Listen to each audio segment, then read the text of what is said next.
Continuamos trabajando para dar una respuesta, una solución al problema del robo de combustibles.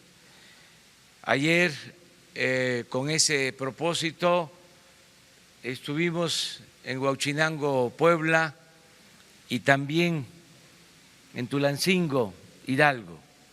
Ya se inició el plan de bienestar para los municipios por donde atraviesan ductos y ha sido bien recibido por la gente, no solo con el propósito de que se beneficie a los ciudadanos que por necesidad tienen que dedicarse a estas actividades, sino también por la colaboración de la misma gente. Hay una actitud de participación de los ciudadanos ayudando en este plan. Es todo un pueblo ayudando, respaldando las acciones que se están llevando a cabo. No hay resistencia en la población, al contrario, hay cooperación, hay respaldo a la acción del gobierno. Esto ha llevado a que la misma gente esté ahora denunciando las tomas clandestinas que existen. Antes no querían meterse por una serie de consideraciones, hacer denuncias, ahora están ayudando comunidades completas. Esto pasó ayer en Hidalgo y sucede en otras partes. Vamos hoy a informarles sobre los heridos, los que están hospitalizados luego de esta tremenda desgracia. El doctor Jorge Alcocer va a informarles. Posteriormente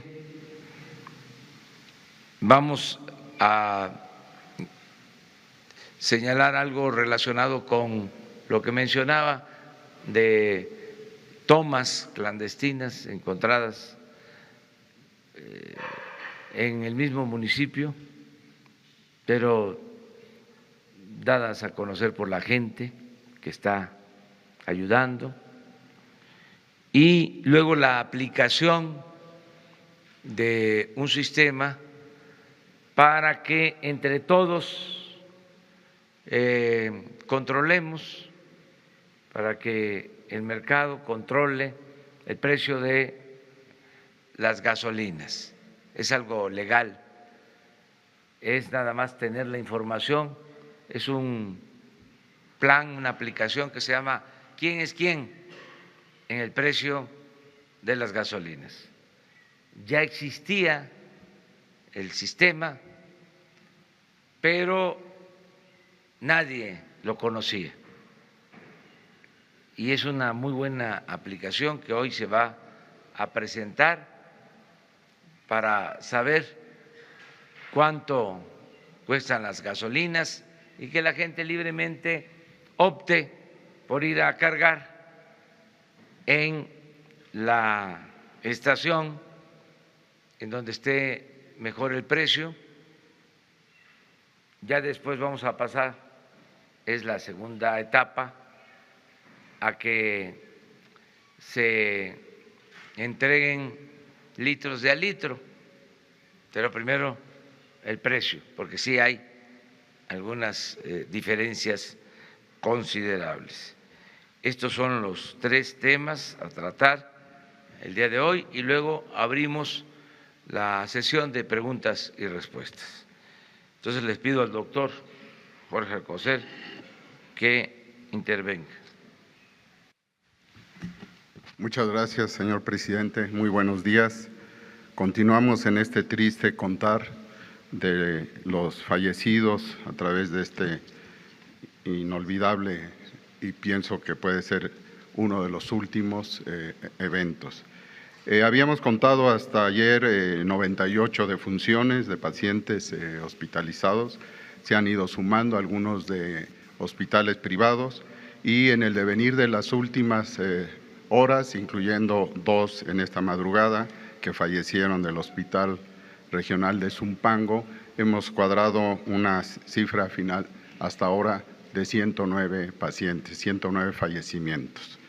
Estos están localizados, desde luego, en diferentes hospitales, en el estado de Hidalgo 6, 7 en el estado de México, en la Ciudad de México 24, en Galveston 3 y en esta suma seguimos atendiendo a 40 pacientes hasta esta mañana. Muchas gracias.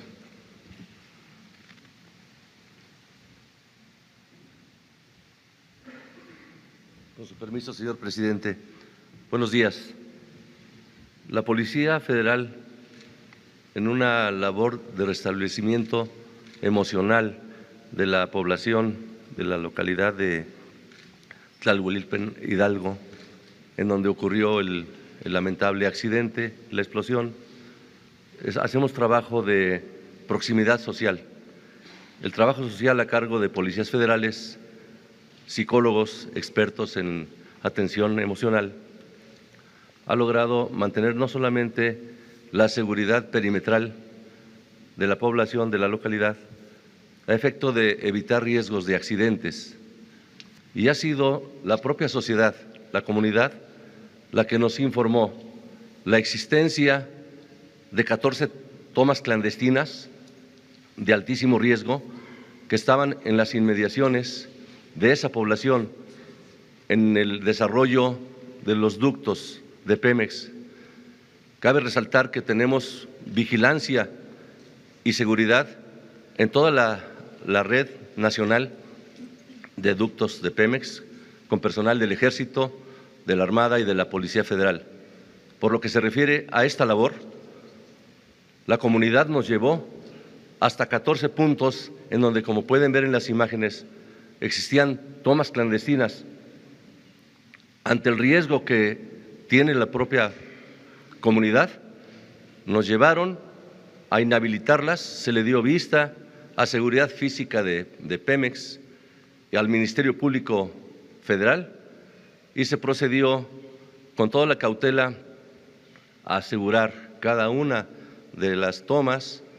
No hubo fugas de combustible ni bajas de presión. El sistema sigue operando felizmente en condiciones que le da suficiencia para mantener el abasto a las ciudades y a la población de nuestro país. Es cuanto, señores. Buenos días. Con su permiso.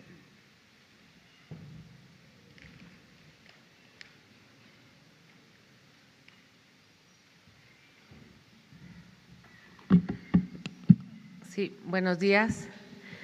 Bueno, referente a los precios de los combustibles, tanto de gasolinas como gas, quiero informarles que para todo el público, para todos los mexicanos, ya existe una aplicación que la Comisión Reguladora de Energía ya tenía, que se llama ¿Quién es quién?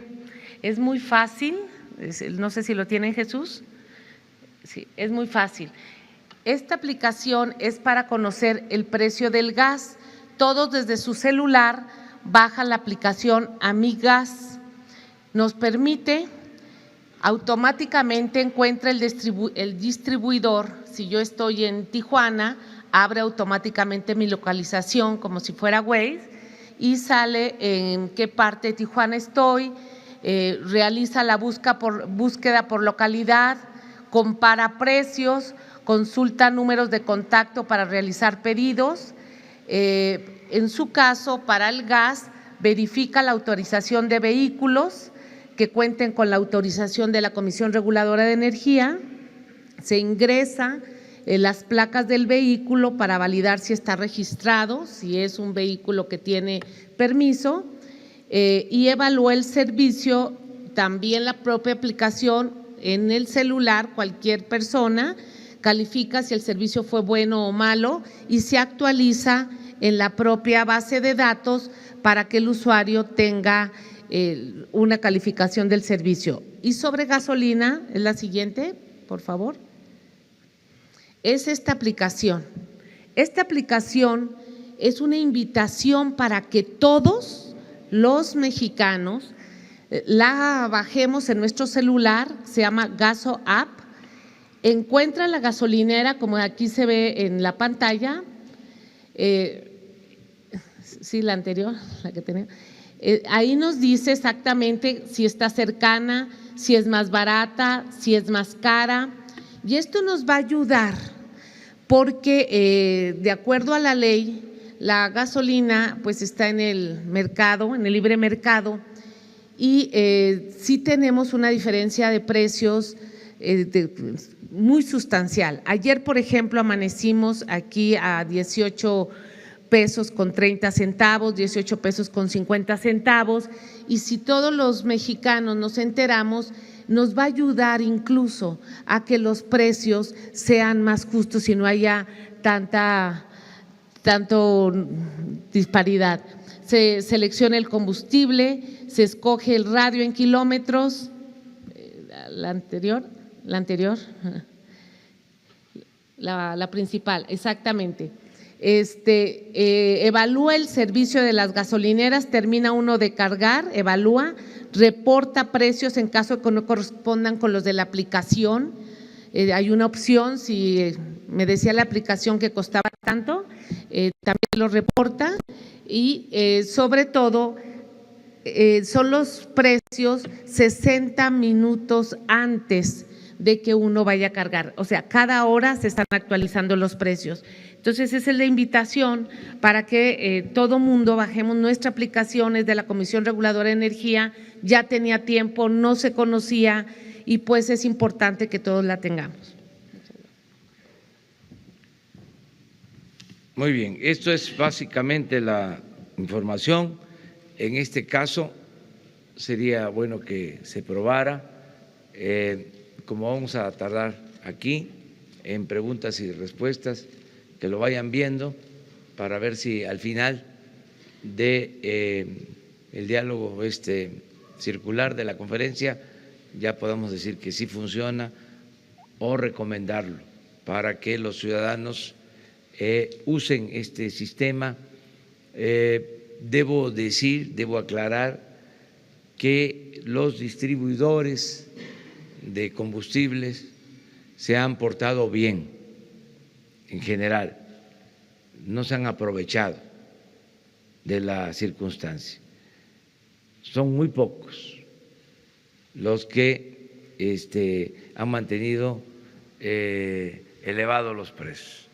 La mayoría de las gasolinerías han mantenido un precio razonable de acuerdo al margen de utilidad que se tiene establecido en el mercado, pero es para evitar que unos pocos actúen indebidamente. ¿Quién controla los precios? La misma gente con este sistema de información. Hay que ir a cargar gasolina en donde hay buen precio y en donde se pueda demostrar posteriormente que se entrega completo, es decir, litros de a litro, que no hay fraude en las estaciones de distribución de gasolinas. Entonces, sí, vamos a empezar ya con la sesión de preguntas y respuestas. Los tres, ustedes, Y luego 3 mujeres, 3 compañeros de acá. ¿Sí? Gracias, señor presidente. Manuel Rápalo con el medio Al Jazeera en inglés. La pregunta sobre Venezuela. Si nos puede aclarar su posición y el papel que piensa que le va a tocar a México como mediador en el proceso de la paz en el conflicto. Ya fijamos ayer nuestra postura a partir de lo que establece nuestra Constitución. El artículo 89 de la Constitución, fracción 10ª, con mucha claridad, define cuál debe ser la política exterior de México, apegada a principios como el de no intervención, el de autodeterminación de los pueblos, el de la solución pacífica de las controversias, el del diálogo, el de la defensa de derechos humanos. Entonces, con esos principios estamos actuando. Nosotros vamos a procurar siempre tener buenas relaciones con todos los pueblos y con todos los gobiernos del mundo.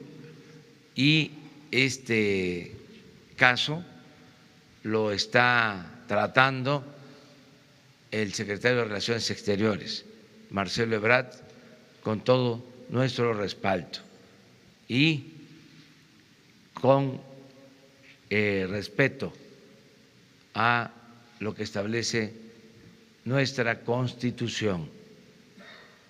Nosotros tenemos una historia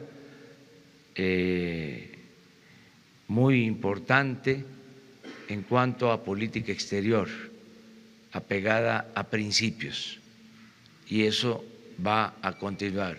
Si en algún tiempo se desviaron de esos principios, nosotros no lo vamos a hacer, no vamos a actuar violentando, transgrediendo principios constitucionales de política exterior. No es que estemos a favor o en contra de nadie, estamos por defender los principios constitucionales de la política exterior. Eso es básicamente.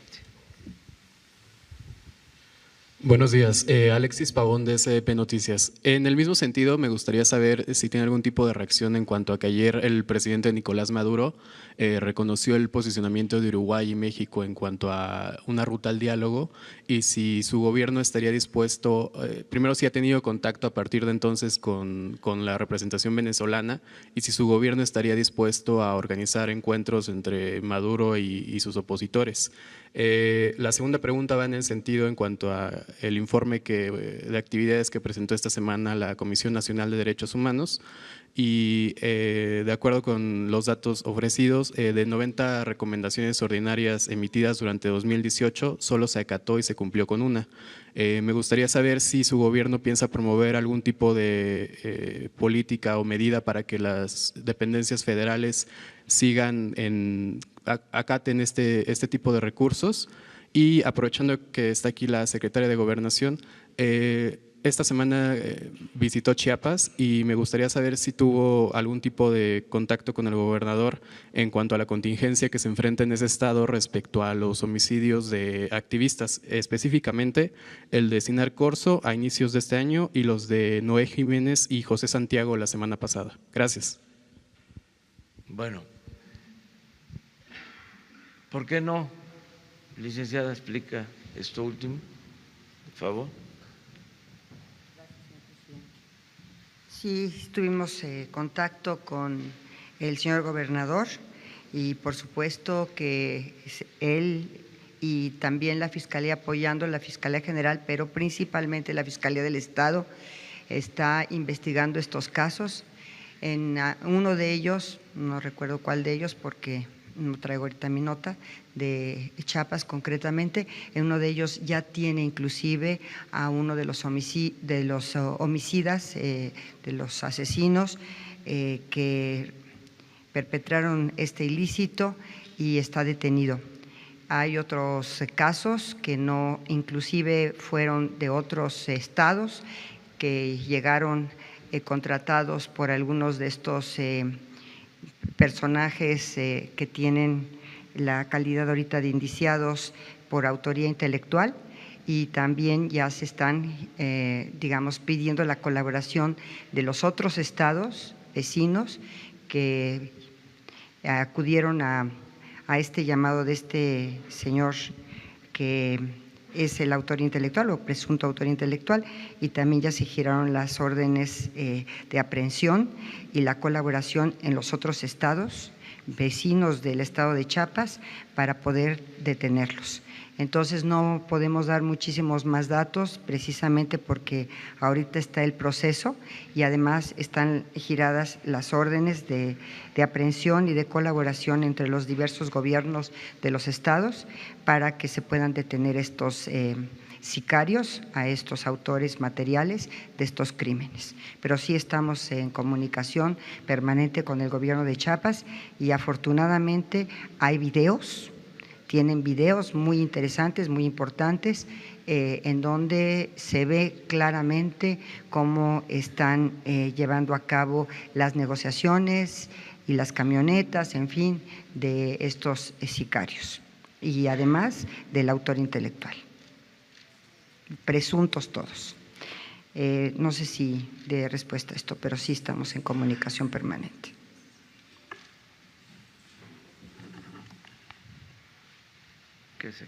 Nada más también para comentarles que acerca de las recomendaciones de la Comisión Nacional de Derechos Humanos, hemos hecho el compromiso de acatarlas, de hacer caso a todas las recomendaciones de la Comisión de Derechos Humanos. Vamos nosotros a proteger a quienes son víctimas de violación de derechos humanos. Aquí quise que se quedara la licenciada Olga Sánchez porque ayer nos comentaron sobre el caso del periodista asesinado en Sinaloa, Javier Valdés, y tengo entendido de que van a estar familiares el día de hoy, su esposa. Le he pedido a la secretaria de Gobernación que le atienda personalmente, que le dé toda la información que tenemos, que platique con ella y que tenga la seguridad plena de que nosotros vamos a apoyar en toda la investigación, todo lo que esté de nuestra parte, y que las veces que desee estar aquí con nosotros y expresarse, manifestarse, están abiertas las puertas para atenderle. La licenciada tiene un informe que presentarle, no lo queremos hacer público por razones de tipo legal, pero que se les va a informar ampliamente y vamos a estar nosotros al tanto de esto, y si pasa el tiempo y no hay avances, que venga con nosotros y que aquí se pueda expresar. Esta es una tribuna también para todos los ciudadanos. ¿Tiene interés en decir algo? Pásale. ¿O acá?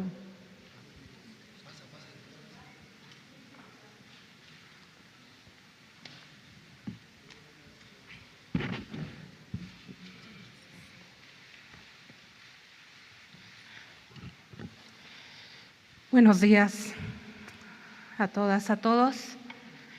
El día de ayer que una compañera de un medio de comunicación le pregunta al presidente en torno a la información que ustedes ya conocen en cuanto a que son los hijos, que fueron los hijos de Joaquín Guzmán Loera quienes asesinaron o mandaron asesinar a Javier. Bueno, eso en mi familia, en mis hijos, en mi persona, nuevamente es otro golpe muy, muy fuerte. Aquí lo que yo vengo a pedir, a exigir, es que no descarten ninguna línea de investigación en cuanto a la autoría intelectual de los asesinos de Javier. A mí no me importa de qué organización criminal vino la orden. A mí lo que me importa es que quede muy claro que y también que la Fiscalía General, ahora la nueva Fiscalía General de la República, haga su trabajo, que profundice más en las investigaciones, que sea muy rigurosa, muy exhaustiva y se determine quién dio la orden de asesinar a Javier. Está muy claro que lo asesinaron por su trabajo porque no les gustó lo que se publicó. Aquí lo importante es dar con los personajes que dieron la orden para que haya justicia. Es lo que yo puedo pedir en este momento, que es lo más importante. ¿Quién dio la orden? ¿Quién está mintiendo y quién tiene la razón? Exigimos verdad, exigimos justicia y exigimos castigo para los asesinos de Javier, los materiales, pero sobre todo los intelectuales.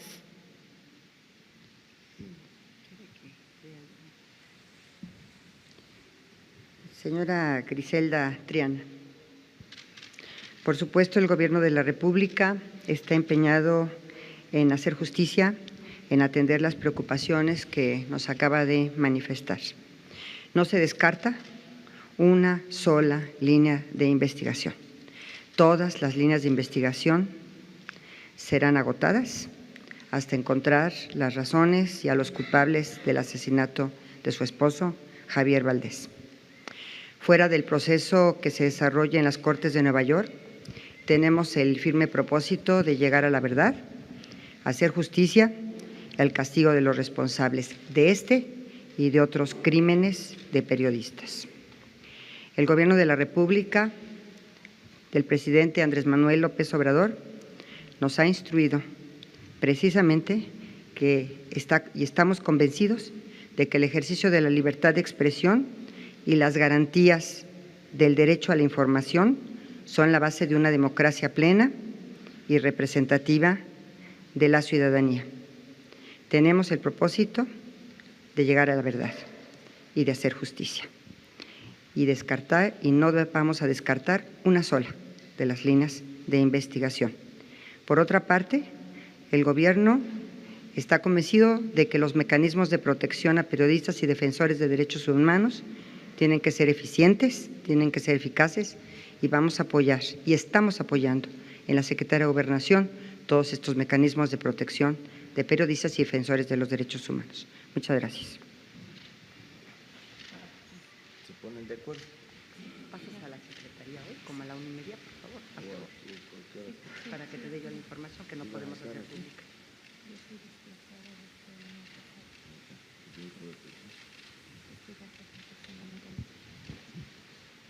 Te espero allá. Bueno, acerca de si México está en condiciones de permitir que las partes en conflicto en Venezuela cuenten con la intermediación de la Secretaría de Relaciones Exteriores para lograr el diálogo y la solución pacífica de las controversias lo establece nuestra Constitución. Sí podríamos hacerlo, pero no lo podríamos llevar a cabo si no hay la petición de las partes. No vamos a ser oficiosos. Nosotros vamos a respetar nuestros principios y si las partes lo solicitan, estamos en la mejor disposición de ayudar para que haya diálogo y sin el uso de la fuerza, de la violencia, se resuelven los problemas. También sin descartar el respeto a la legalidad y a la democracia. Diálogo, eso es lo mejor en todos los casos, no tomar partido, buscar la solución pacífica a estos conflictos. Hasta ahí es nuestra actuación. Y tiene instrucciones, repito, el secretario de Relaciones Exteriores para apoyar en la medida de nuestras posibilidades, sin injerencia en el conflicto. Esto tiene que ver con una tradición histórica de nuestro país en política exterior. No nos debemos de meter en asuntos de otros pueblos y de otras naciones porque no queremos que ninguna hegemonía, ningún gobierno extranjero intervenga en los asuntos que solo corresponden a los mexicanos. Ese es el principio general. Bueno, entonces vámonos por acá con mujeres, compañeras. Hola, presidente, buenos días. Rosa Elena Soto, de Acústica Noticias y La Neta Noticias. Pues muy cerca de Huachinango, donde fue ayer a esta gira para hablar con los pobladores, está una hidroeléctrica en Necaxa. Ahí se entregaron concesiones el sexenio pasado a la empresa Motangil y al ESME. Muchos de estos contratos hay señalamientos de que estuvieron plagados de corrupción.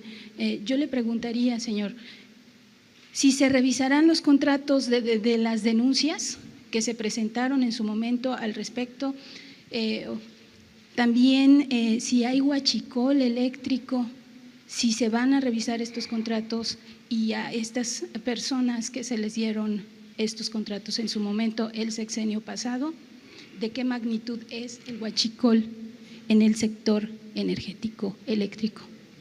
Pues es que está plagado el gobierno de huachicol. Hay huachicol en las distintas áreas del gobierno, huachicol en la compra de medicinas, huachicol en la industria eléctrica, huachicol también en la construcción de obras, huachicol arriba y abajo, y vamos a terminar con el huachicol, vamos a terminar con la corrupción y se va a revisar todo, no va a haber impunidad. En estos contratos hay revisión y si hay denuncia van a seguir su curso en las instancias correspondientes. Tenemos que buscar una solución a el conflicto que se originó con el despido de más de 40,000 trabajadores de la empresa de Luz y Fuerza del Centro. Están por todos lados. Parte de esto que menciona de la empresa Necaxa tiene que ver con un grupo de trabajadores de la empresa de Luz y Fuerza del Centro. Le he pedido a la secretaria de Energía, Rocío Nale, que hable con todos, porque complica la situación el hecho de que están divididos. Tenemos que buscar la forma de unificarlos, sobre todo a los trabajadores, tomando en cuenta también la opinión de los antiguos dirigentes. Este era un sindicato ejemplar, era el sindicato posiblemente más democrático de México durante muchos años, hasta que lo quebraron,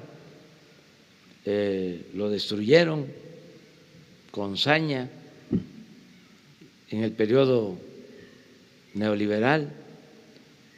Entonces, tenemos que buscar la forma de ayudar a los trabajadores y de resolver casos de corrupción que se hayan presentado, no atribuibles a los trabajadores, sino a empresas que se valieron de la ocasión. Pero en eso estamos. Aprovechando, pues en la semana Javier Lozano mencionaba que el despido de trabajadores, de burócratas que se da en sus sexenios es comparable con el que se dio en la época de Felipe Calderón, con esta situación del SMI. No, ¿Qué piensa nosotros al no. respecto? El ajuste se hizo arriba, nada más se cortó el copete de privilegios. Los trabajadores de base sindicalizados se respetaron. Lo dijimos, compañera, a ver, allá atrás, las dos, y luego. Buenos días, presidente. Ruth Muñiz, de Ruido en la Red y Quinto Elemento Lab. Preguntarle, y aprovechando que está la secretaria de Gobernación, entre 2015 y 2018 la Secretaría de Gobernación le asignó a 27 entidades más de 4,000 millones de pesos para la implementación de la alerta de género. Dinero que los estados gastaron en todo menos en el mecanismo y que, bueno, se ha visto reflejado en el incremento de este delito. Saber si hay algún mecanismo de fiscalización que vaya a hacer la Secretaría de Gobernación para cómo están gastando las entidades este dinero, y saber si ya hay algún plan específico de su gobierno para atender esta problemática. Usted ha dicho que va a atender la seguridad pública de todos, pero sabemos que el feminicidio es un delito específico que requiere atención específica.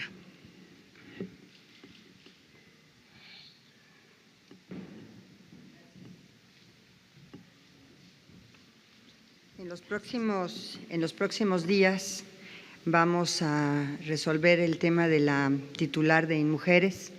Pienso que no va a tardar más de 1 o 2 semanas máximo, porque se tienen que agotar los procedimientos para su nombramiento, y le vamos a presentar al señor presidente la terna que me ha instruido que se le presente para que él elija a la titular de InMujeres.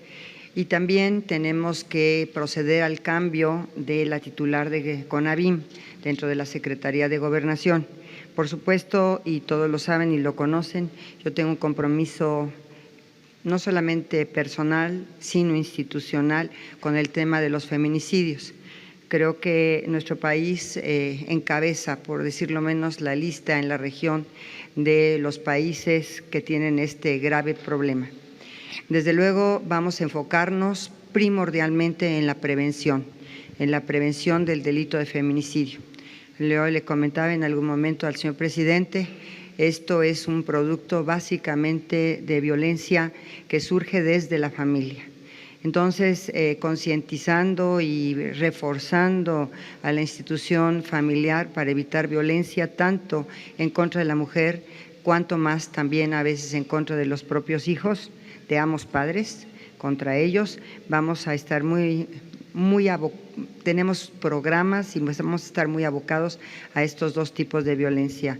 Estamos por también echar a andar el programa de disciplina, le hemos dado recursos, ya le dimos una estructura, Ricardo Bucio va a estar a cargo de esto, se le ratificó, pero en los próximos días daremos a conocer tanto a la titular de CONAVIM como a la titular de INMujeres para echar ya a andar el programa de violencia en contra de las mujeres.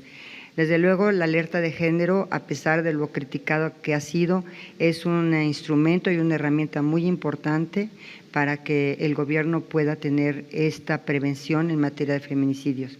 Pero estamos sumamente comprometidos con el tema, yo en lo personal y, por supuesto, como no podría ser de otra manera, el Gobierno de la República y del presidente López Obrador, para poder reducir lo más que se pueda este grave crimen contra las mujeres. Muchas gracias. ¿Qué pasaría, perdón, con los 4,000 millones que ya se asignaron, que ya gastaron las entidades y que pues no están viéndose reflejados? A ver, van a tener que transparentarse todos los recursos, peso a peso de lo que se les entrega a las entidades federativas para los temas de prevención de la violencia en contra de la mujer y de los programas de los institutos estatales de las mujeres, se va a revisar.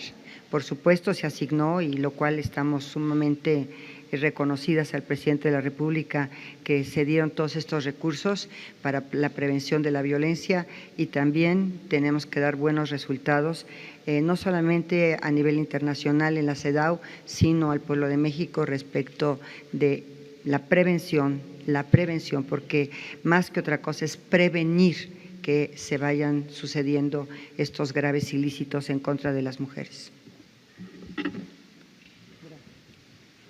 Una compañera, sí.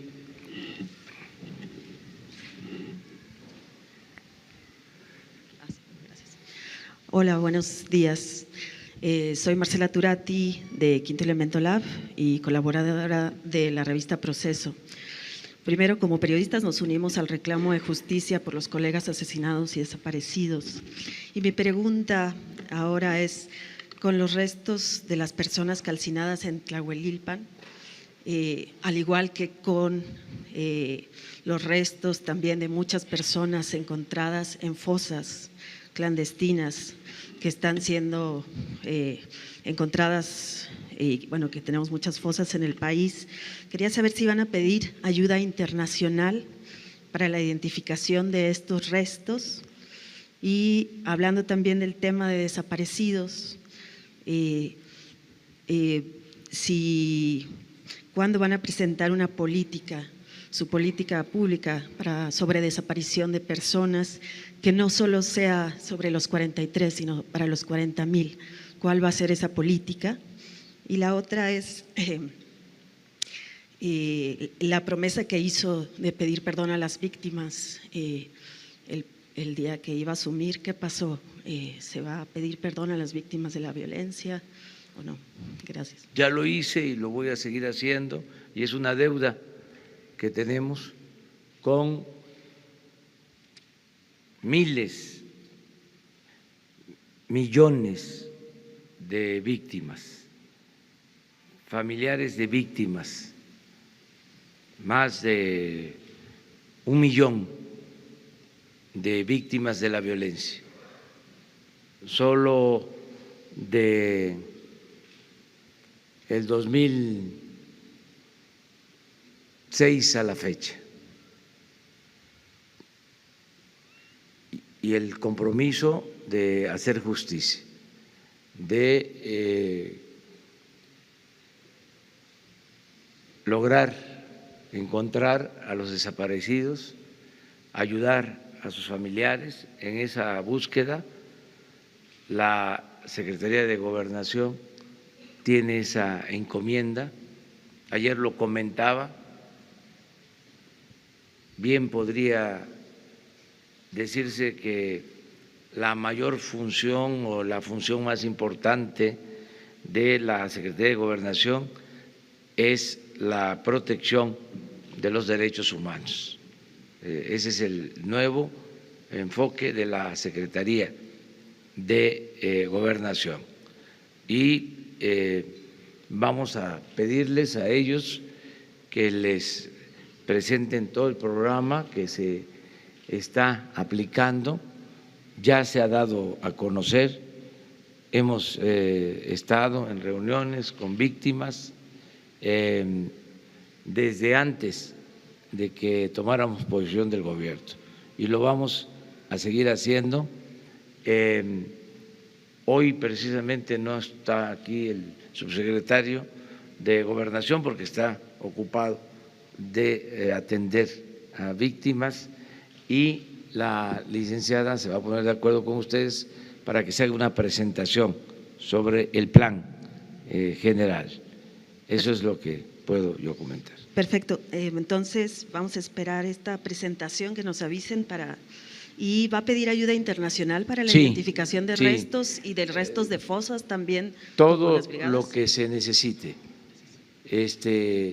Nosotros no nos vamos a cerrar, no vamos a ocultar la verdad. Ese es un distintivo del nuevo gobierno, la transparencia, el que la vida pública sea cada vez más pública, no ocultar nada. Aunque se trate de temas muy dolorosos, decirlo, no evadir nuestra responsabilidad, ¿no? Para nada. A ver, 3 hombres. Vamos, Ricardo. Señor presidente, si me permite, en homenaje a Javier Valdés, quien nos dejó una lección de vida en lo profesional y en lo personal, a todos quienes lo tratamos. Señor presidente, es entendible y muy loable que su gobierno esté atendiendo las emergencias de todas las comunidades por las que atraviesan los ductos, porque está visto que en este país los pobres son siempre los que pagan las tragedias. No hay tragedias en los fraccionamientos de los ricos, nunca. Lo que para muchos de nosotros fueron molestias, las colas en las gasolineras, para ellos es fuego y muerte. La pregunta, señor presidente, es si se atreverá usted a enfrentar el tótem, el vellocino de oro de los gobiernos recientes para desarrollar un nuevo modelo económico propio, como han hecho Corea, Malasia, Singapur en el sudeste asiático, Botswana en África. Un nuevo modelo de vida de este país para aprovechar lo que usted llama el enorme potencial del trabajo y la honradez de los mexicanos, además de nuestras tierras, nuestras costas, nuestra ubicación geoestratégica que nos permite mirar a todo el mundo. Pero sobre todo, cerrar ya no la brecha, sino la inmensa, creciente, brutal y ofensiva distancia entre los cada vez menos que tienen más y los cada vez más que tienen menos, señor presidente. Eso, Ricardo, es el propósito del gobierno, propósito principal. A mí no me importa la parafernalia del poder, no estoy aquí para disfrutar del cargo. El poder, siempre lo he dicho y lo he puesto en práctica, el poder solo tiene sentido y se convierte en virtud cuando se pone al servicio de los demás.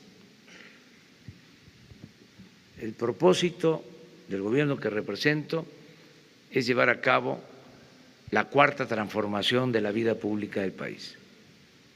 Y esto significa desterrar el principal problema de México, que es la corrupción y la impunidad. Y en eso estoy.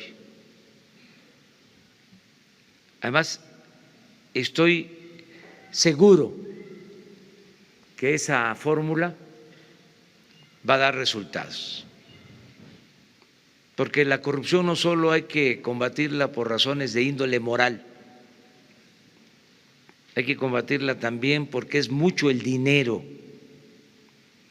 que se va a unas cuantas manos y que ahonda las desigualdades. Y por eso la crisis de México. Por la corrupción hay pobreza. Por la corrupción hay inseguridad, hay violencia. Entonces, si continuamos con el plan de acabar con la corrupción, vamos a lograr el renacimiento de México. Estoy convencido. Por ejemplo, sé que van a mejorar las condiciones de vida y de trabajo de los mexicanos. Estoy seguro de que vamos a sacar de la pobreza a millones de mexicanos. Y ya tenemos el mecanismo. No solo es impulsar las actividades productivas y crear empleos, que ya lo estamos haciendo. Lleva tiempo porque cuesta echar a andar el gobierno luego de haber estado parado durante mucho tiempo, porque el gobierno no estaba funcionando para promover el desarrollo, ni mucho menos para beneficiar al pueblo. El gobierno estaba funcionando para facilitar el saqueo, el robo, en beneficio de unos cuantos. Entonces, echar a andar el gobierno para promover el desarrollo, para que no sean nada más los negocios lo que importe, los negocios jugosos, para traficantes de influencia, para políticos, pues es tener que pensar en la siembra de 1 millón de hectáreas de árboles frutales, maderables, en ejidos, en pequeñas propiedades que fueron abandonadas. Bueno, muchos pobladores del campo se vieron en la necesidad de emigrar y ahora lo que queremos es que esas tierras abandonadas se siembren y que la gente se arraigue y que no tenga necesidad de emigrar, que el mexicano pueda trabajar, pueda ser feliz, como siempre lo digo, donde nació, donde están sus familiares, sus costumbres, sus culturas. En este tiempo de política neoliberal se despoblaron municipios completos porque el crecimiento solo se dio en pequeñas islas, en Cancún, en la Riviera Maya, en todo el sureste, solo ahí hubo crecimiento, en las zonas turísticas del Pacífico, en algunas ciudades del centro del país, en el Bajío, en las ciudades fronterizas, pero en el resto del territorio no hubo crecimiento económico. Entonces, estamos echando a andar al gobierno para impulsar actividades productivas, para crear empleos, para que haya bienestar. Y otra cosa que es muy importante y cuesta trabajo, pero como estamos ocupados de esto, vamos a salir pronto. Estamos llevando a cabo un sistema para evadir, para no tener que pasar el dinero que le corresponde a la gente por el aparato administrativo. Es un sistema para transferir fondos, dispersar fondos desde la tesorería de la Federación al beneficiario, de manera directa, con una tarjeta. Se está haciendo un censo de bienestar para identificar al adulto mayor, a la persona con discapacidad, al productor del campo, al que está estudiando y necesita una beca, pero no entregar esos recursos a ninguna organización, ni pasarlos por las instancias administrativas del gobierno. No es de que somos de la organización Emiliano Zapata, independiente, o de la organización La Antorcha Mundial, y nos vas a dar a nosotros los recursos y nosotros los vamos a distribuir, le vamos a entregar a la gente los apoyos. Ya no, se acabó, se terminaron los moches. Ahora le va a llegar a la gente de manera directa, con una tarjeta. Pero nos enfrentamos de que México es de los países con menos conectividad en el mundo, porque los bancos se concentraron en las grandes ciudades, la comunicación de Internet en las grandes ciudades. Solo el 25% del territorio tiene posibilidad de comunicación con teléfono móvil.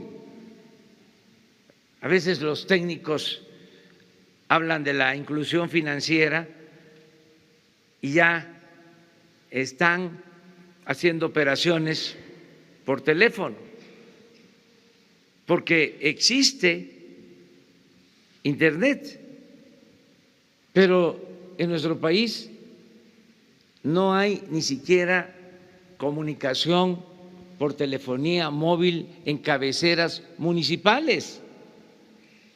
Entonces, tenemos que crear toda esta infraestructura. Y se habló de reforma de las telecomunicaciones. ¿Y en qué se benefició la gente? Si no hay Internet en hospitales, ni en centros de salud, ni en escuelas, ni en los caminos, ni en las plazas públicas. Entonces, todo esto lo estamos ordenando y yo espero que a más tardar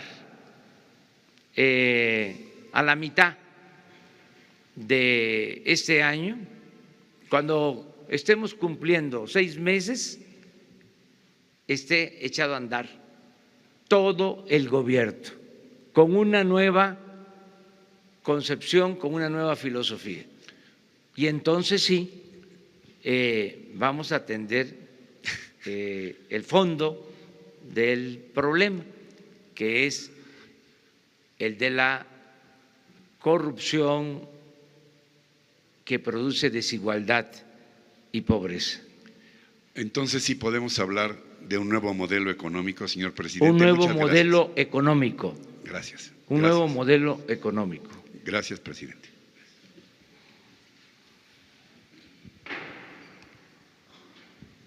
Hola, presidente. Buenos días. Agustín Velasco de Uno TV. Quisiera preguntarle si ya tiene el número de los mexicanos que están en Venezuela, si su gobierno va a emitir una alerta por la situación de violencia que hay en ese país. Y en el mismo tema, la titular de la CONADE dijo que México podría albergar la Serie del Caribe por la situación por la que está atravesando este país. Si esto es cierto, si usted está enterado, si es posible que esto pueda ocurrir. Gracias. La Secretaría de Relaciones Exteriores está atendiendo esto y ya está informando sobre los mexicanos en Venezuela, y en términos políticos ya definimos cuál es nuestra postura. De todas formas, le voy a pedir a Jesús Ramírez que aprovecho. Ven, ustedes lo conocen, pero como esta transmisión la ven miles de personas en las redes sociales, quiero que se conozca a quien me ayuda en todo lo relacionado con la comunicación social del gobierno. Es un profesional, una gente honesta, responsable, Jesús Ramírez Cuevas. Él es el que me ayuda. Entonces, si hace falta la información sobre los mexicanos en Venezuela, ahora Jesús la va a proporcionar. Pero usted no sabe, presidente, si va a haber una alerta para los mexicanos en Venezuela. No. No van a emitir una alerta. No me ha informado sobre eso el secretario de Relaciones Exteriores. Y espero, deseo de corazón que no haya violencia en Venezuela, que se entiendan sin el uso de la fuerza, sin la confrontación, sin la violencia. La política, la verdadera política, entre otras cosas, se inventó para evitar la confrontación, para evitar la guerra.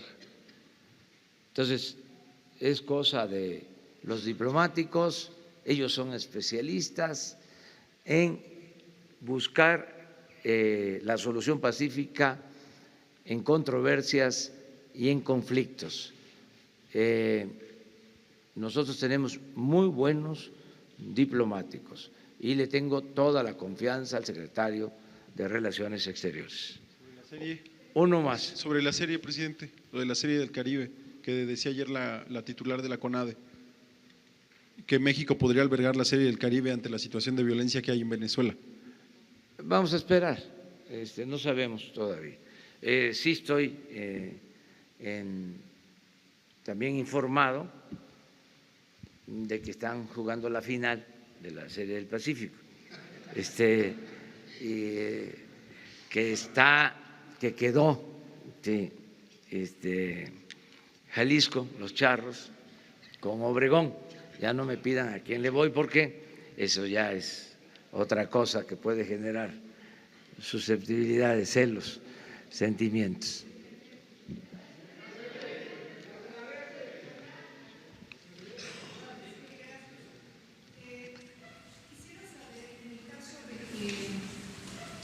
En el caso de que el gobierno de Venezuela le tomara la palabra y decidiera solicitar una intermediación del gobierno de México, ¿estaría dispuesto a que las negociaciones o mesas se establecieran aquí, en nuestro país, como ha sucedido ya históricamente con otros conflictos en Centroamérica? Sí, siempre y cuando la otra parte lo acepte. O sea, que lo soliciten las partes y estamos dispuestos nosotros a ayudar en la conciliación. Es decir, que la oposición también estuviera solicitándolo. Sí, las partes. No podemos solo, porque lo plantea una parte, decir aquí estamos. Si se ponen de acuerdo y realmente apuestan al diálogo, a buscar una solución pacífica, nuestro país lo ha hecho en otras ocasiones en temas de política exterior, lo volveríamos a hacer. Sí, servimos como intermediarios, como conciliadores, para buscar una salida pacífica, no la imposición, no la fuerza, no la decisión de las hegemonías, sino que con el diálogo se piense en la población, en este caso de Venezuela, se piense en el pueblo de Venezuela y se evite la violencia. La no violencia es nuestro estandarte, la no violencia. Gracias. Y nada más agregar, si sería posible que en la información que nos emiten a los medios de comunicación a través de los grupos de redes sociales que tenemos establecidos con la vocería, si nos pueden dar datos a través de un boletín, un comunicado oficial, porque nos han estado dando algunas informaciones informales que después parece que no tienen el sustento de la propia Secretaría de Salud. Gracias. Muy bien. Ya tomó nota, Jesús. Bueno.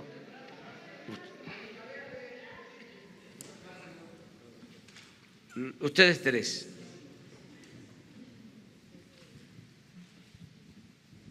Buenos días, señor presidente. Muchísimas gracias. Soy Patrick Timos de UPI, United Press Internacional. Hoy en Tijuana el gobierno de los Estados Unidos va a empezar a regresar centroamericanos a este país.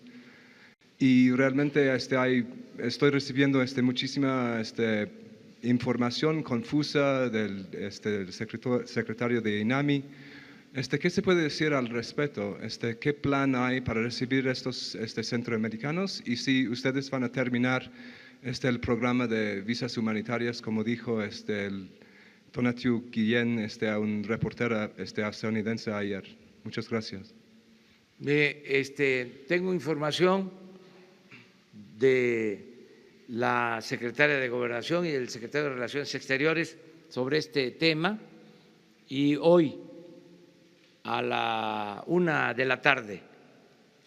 va a haber una conferencia para fijar la postura del gobierno mexicano sobre la decisión que tomó el gobierno de Estados Unidos en este tema migratorio. Hoy a la 1:00 p.m. ¿Usted puede decir que si ustedes están compartiendo datos de los centroamericanos con los estadounidenses? Les van a informar el día de hoy, a la 1:00 p.m. Muchas Lo gracias. que queremos es en la Secretaría de Gobernación a la 1:00 p.m. Buenos días, presidente. Quisiera preguntarle, ayer nos decía que nos iba a entregar información sobre esta investigación que se estaba haciendo a las plantas de hidrógeno de la administración pasada que adquirió, si ya tendría algún avance de la Secretaría de Energía, y también pues opinión sobre esta información que conocemos el día de hoy, donde también había huachicoleo prácticamente en turbocina y que se adquiría en aerolíneas y en algunas entidades de la República. Si ustedes ya tienen información al respecto. A ver.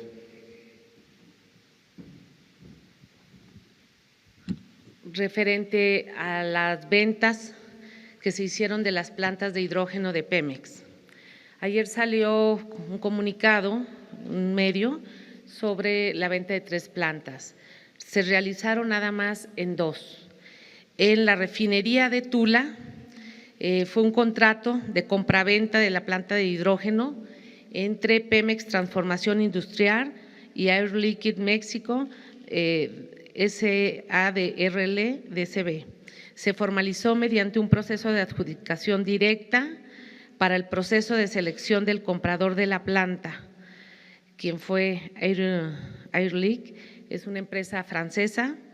La Dirección Corporativa de Alianzas y Nuevos Negocios de Pemex subcontrató para la evaluación y estudio del mercado a una empresa que se llama A.T. Kearney. Esto se dio el 31 de agosto del 2017. El precio de la compra fue de 51.526.000 millones de dólares, más el impuesto al valor agregado. ¿Quiénes firmaron por parte de Pemex?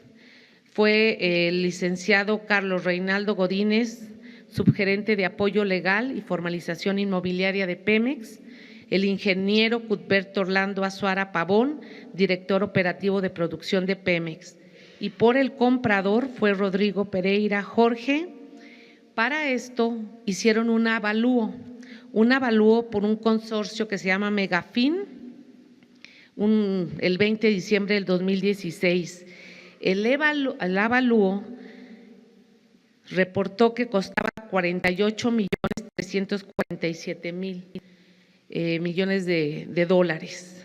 Es por un periodo de 20 años para surtir efectivamente 81 millones de pies cúbicos de hidrógeno. Esto obliga a que Pemex, de su planta que ya tenía, que era de ellos, la refinería, cuando se conforma, se pone una planta de hidrógeno. La planta de hidrógeno tiene la función de hidrodesulfuración del producto, también puede hacerse un hidrocraqueo de la molécula. Para eso se usa el hidrógeno. Las refinerías producen por sí en la planta reformadora hidrógeno. Sin embargo, no sé si tengan aquí el mapa que les di, se entregó y obliga a que Pemex pague lo equivalente a $1 millón por mes a esta empresa, surta o no surta hidrógeno. Por supuesto, estuvimos ahí en Tula, es una planta que era de propiedad, estábamos recolectando los datos para que la Secretaría de la Función Pública investigue. La de Cadereyta, fíjense, la de Cadereyta se había hecho el mismo proceso, pero no les dio tiempo, no firmaron porque tiene el gerente de la planta, de la refinería que firmar, no firmó, los trabajadores no firmaron la entrega y a pesar de que se hizo todo el proceso, la última parte que fue el acuerdo, o sea, pagar para que la planta se rehabilitara, era parte del acuerdo, la tenían que arreglar y entregar, no se hizo y por eso Cadereyta no se entregó. Madero, efectivamente el contrato de compra-venta fue entre Pemex Transformación Industrial y Linde Hidrógeno SADCB, se formalizó mediante un proceso de adjudicación directa.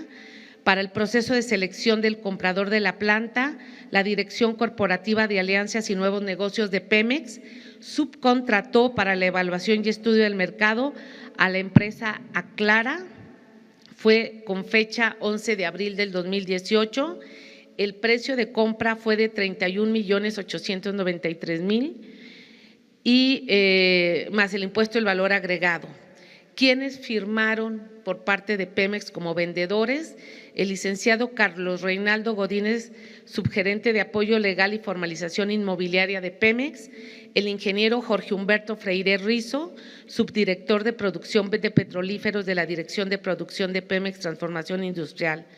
Por el comprador, el representante Robert John Kappelman, y el avalúo también fue por el consorcio Megafin, la misma empresa, el 20 de diciembre del 2016, y ellos determinaron que valía 29.145.000 dólares. Obliga a que la refinería de Madero pague equivalente a 16 millones de pesos por mes mensualmente a esta empresa para que nos surta hidrógeno, ya sea que se ocupe o que no se ocupe, un volumen por 42 millones de pies cúbicos por 20 años. Aquí les quiero comentar que ya tenemos los datos, lo estoy presentando a la Secretaría de la Función Pública y estos son parte de los quebrantos que se hicieron a la empresa, porque esas plantas eran de Pemex. Se tiene todo un articulado de que era necesario, de que iba a tener mejor calidad, de que con esto se iban a evitar paros programados, y no es cierto, pues es una planta que nació con ello. Ayer estuvimos en Salina Cruz, presidente, y la refinería de Salina Cruz no tiene planta de hidrógeno, o sea, así nació el concepto, y hoy con el crudo que está llegando, que tiene un poco más de azufre, se ve la necesidad de pensar en una planta de hidrógeno. Sería como para 22 millones de pies cúbicos, y esa planta nueva cuesta alrededor de 100 millones de dólares. Entonces, estas plantas que tienen más capacidad las vendieron muy baratas, y es parte de lo que vamos a reportar para que la propia Secretaría de la Función Pública y seguramente la Auditoría Superior de la Federación en su cuenta de revisión del 2018 nos vaya a poder informar, y le estamos dando seguimiento a esto. Miren, hasta ahí vamos a la compañera, y ahí terminamos. ¿Mande?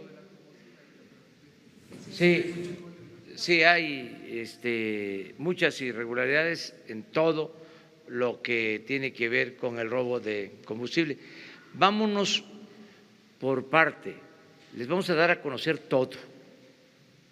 El lunes les vamos a dar a conocer de cómo utilizaban ductos para almacenar gasolina robada. Buenos días, señor presidente. Y les vamos a dar a conocer algo que les adelanto para que ayuden también en la investigación. En el 2004, porque esto viene de tiempo atrás, hay quienes piensan que fue en el sexenio pasado. No, esto viene de tiempo atrás. En el presupuesto del 2004 se aprobó un artículo transitorio para que se adquiriera una sustancia y se marcara la gasolina para evitar el robo, para distinguir la gasolina robada y la gasolina de Pemex. ¿Qué creen que pasó? El Ejecutivo en ese entonces, no voy a mencionar nombres, presentó una controversia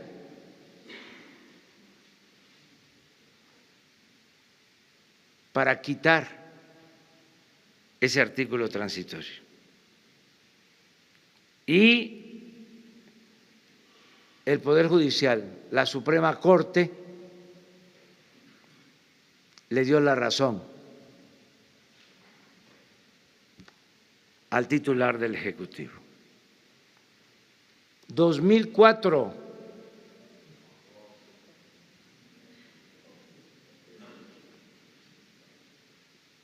Entonces, todo esto se tiene que conocer y que los ciudadanos tengan todos los elementos, independientemente de si existen delitos de omisión, independientemente de eso, que nos enteremos, porque parece como si esto hubiese surgido de la noche a la mañana, y también de manera respetuosa, fraterna, cariñosa, le pido a los que se dedicaron a defender al régimen corrupto, sobre todo a la política económica neoliberal, que es el tiempo de la autocrítica, ya no seguir en la autocomplacencia. Es tiempo de rectificar y de hacer una revisión en lo personal. ¿Cómo fue que se toleraron estos atracos, estos abusos? ¿Qué responsabilidad tenemos cada uno de los mexicanos? No seguir ocultando la verdad y seguir en lo mismo. Vamos a cambiar todos, vamos a rectificar, vamos a ayudar a que se limpie el país de corrupción. Se dedicaron, decía, a hacer negocios, a transferir bienes públicos a particulares. Predominó el soborno, el beneficio personal, se abandonó al pueblo. Es que nuestro país es muy fuerte, tiene muchas riquezas naturales y un pueblo bueno, trabajador, honesto. Por eso se han resistido pues todas las calamidades. Y saben también que nos ha ayudado mucho nuestra cultura. La cultura ha sido nuestra salvadora, es lo que nos ha sacado adelante. Por eso hemos enfrentado epidemias, inundaciones, terremotos, malos gobiernos, todo, y salimos adelante. Y yo espero que ahora salgamos adelante, de nuevo, con la participación de todas y de todos. Muchas gracias, nos vemos, vamos a Tuxpan, Nayarit y a Tecuala, y mañana vamos al Rosario, Sinaloa, y vamos a Culiacán, y el domingo va a haber algo muy importante. Vamos a iniciar el plan de fomento a la lectura en Mocorito, Sinaloa, y vamos a estar también en Guasave el domingo, y nos vemos el lunes en la mañana por acá. Muchas gracias. Señor, la última pregunta acá, señor. De la Agencia Informativa de Educación de México, Televisión Educativa, Sharon Smook, sobre la gira que dio ayer en Puebla y en Hidalgo, mencionó o habló más bien a las personas sobre la necesidad de reforzar los valores en los jóvenes. Si nos pudiera comentar qué papel juegan los adultos en esta situación y la cartilla moral, y también recordar que ayer fue la primera vez que se conmemoró el Día Internacional de la Educación. Si nos puede decir en su gobierno qué papel tendrá el tema educativo. La primera pregunta del lunes para responder, ¿ya? La cartilla moral, ¿de acuerdo? Ahí quedamos.